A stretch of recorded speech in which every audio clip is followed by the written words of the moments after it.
This year in 2025, I've been starting seeds from potting mix that I have produced myself. Alright, so over the last few years, I've grown a bunch of sumac in my garden area, right? Sumac is, of course, a native plant to North America. It's kind of a shrub or small tree that's fairly short-lived, and it can spread by seed or through its root system. So anyway, despite the sumac being short-lived and a really small tree, it is a hardwood tree. And so it being a hardwood can be very beneficial for certain types of fungi, especially like especially maybe like wine caps, because wine caps tend to do well in wood chips that are primarily composed of hardwood trees and not the softwood species, right? Softwoods tend to be more coniferous, right? Like pine trees, those types of things. And so what I do each year is, or multiple times throughout the year, is I will trim these sumac branches off.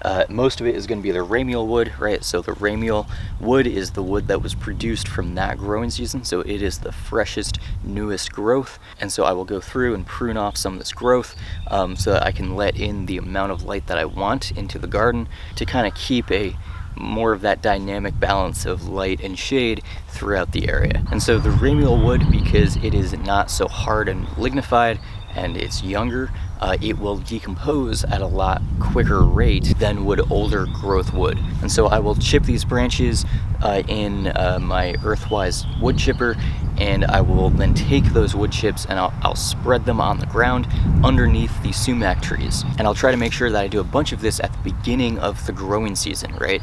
So that those chips have enough time to break down to a substantial degree and produce more of that organic matter in more of its broken down form, right? From what used to be wood chips into more of like a humusy type soil. And that organic decomposition is going to be largely courtesy of the wine caps and other types of fungi as well that I have natively in the soil. And so the wine caps and these other fungi are able to break down those wood chips, but they're also able to build their own structures like chitin and things of that nature that can actually add some nitrogen and maybe make some other nutrients in there more accessible to plants. And it's also potentially beneficial for plants to be exposed to some of these beneficial fungi earlier in their growth, because they can help to shape and enhance their immune systems, and it may make them more resistant to fungal attacks in the future. So basically, I'm using the sumac to collect energy from the sun, take CO2 from the air to produce all this woody biomass, right? And then I take that and I chip it up, right? So it has more surface area to break down.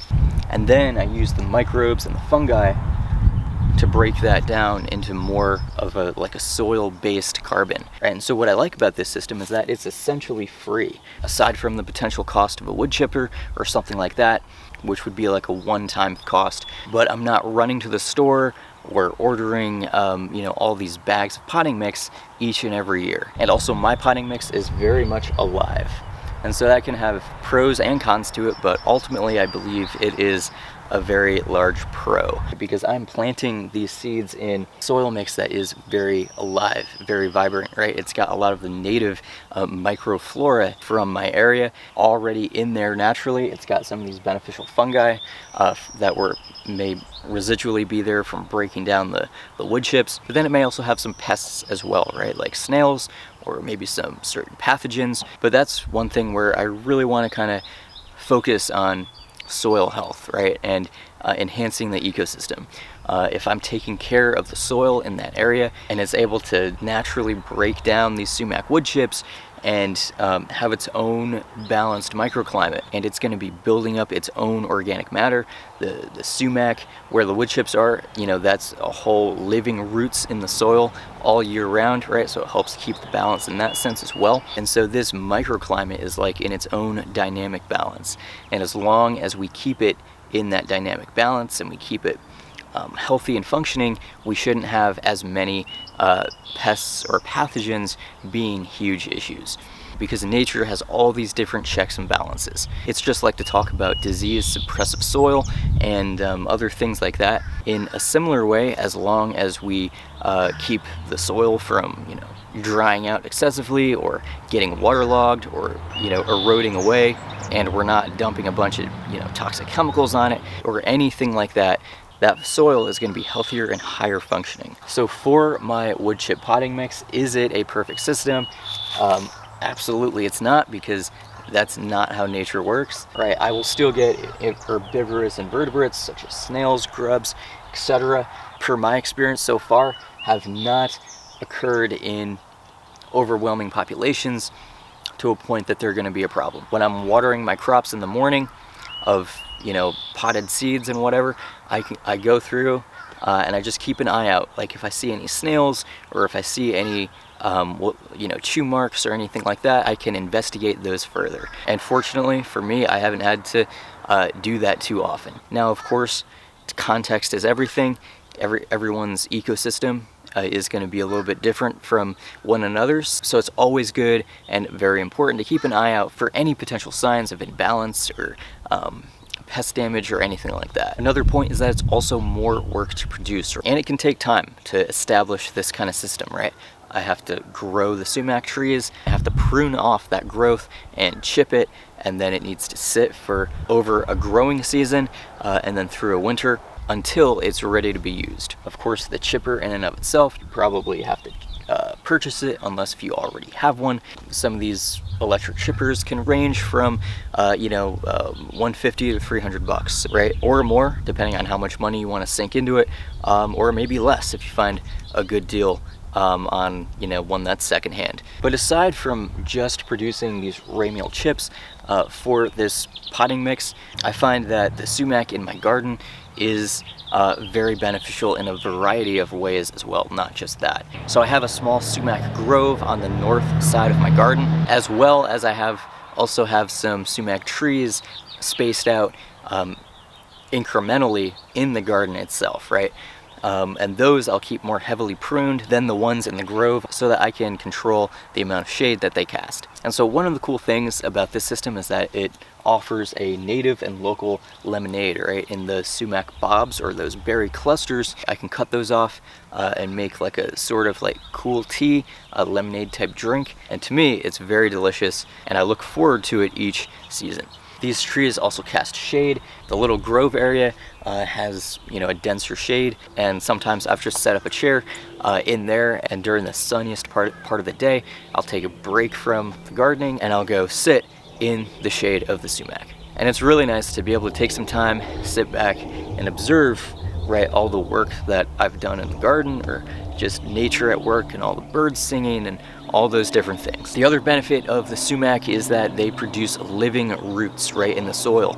So even though the leaves of the sumac die off each year, right, it's a deciduous tree, those roots are still very much alive in the soil, right? And so they spread throughout different areas, and usually early in the season I will go through and prune out some of those roots, like root pruning or whatever it may be, and then I'll plant maybe an early season cover crop, or, you know, if it's late enough, you know, I'll plant like a garden crop or something. And so those roots are sending a bunch of exudates into the soil profile, creating a rhizosphere of their own microbe communities, right? So they're adding life and energy into the soil as well, and sending more carbon and organic matter into that soil profile. The sumac is also really good bird habitat, right? Those berry clusters, of course, as I already mentioned, those actually attract a lot of beneficial songbirds as well, like the catbird and the robin and some of these other birds, which are natural predators of various pest insects, right? Like grubs, caterpillars, different kinds of these insects that could potentially harm our crops.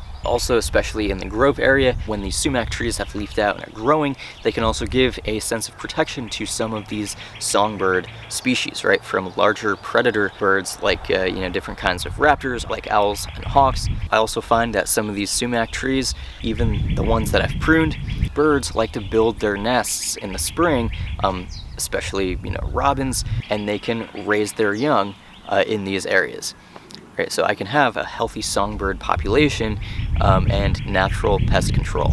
Additionally, some of these sumac trees, especially depending if they're pruned and if we set up any, you know, raptor perches they can also function as attractants to various birds of prey, so that these sumac trees can essentially function as watchtowers, right, for these hawks and owls, etc. And so these raptors can keep populations of voles, rats, mice, etc. in check. And these wood chips in this sumac grove can also function as a habitat for these beneficial fungi and other microbes as well, and building up the organic matter in that area. Additionally, some of these sumac trees can also be a living trellis, especially to like different types of perennial vines. I have some hardy kiwis that are starting to grow up some of the sumac trees. I'm also experimenting with planting beds where I do have sumac trees of like in between two trees as a living trellis, and kind of use that as a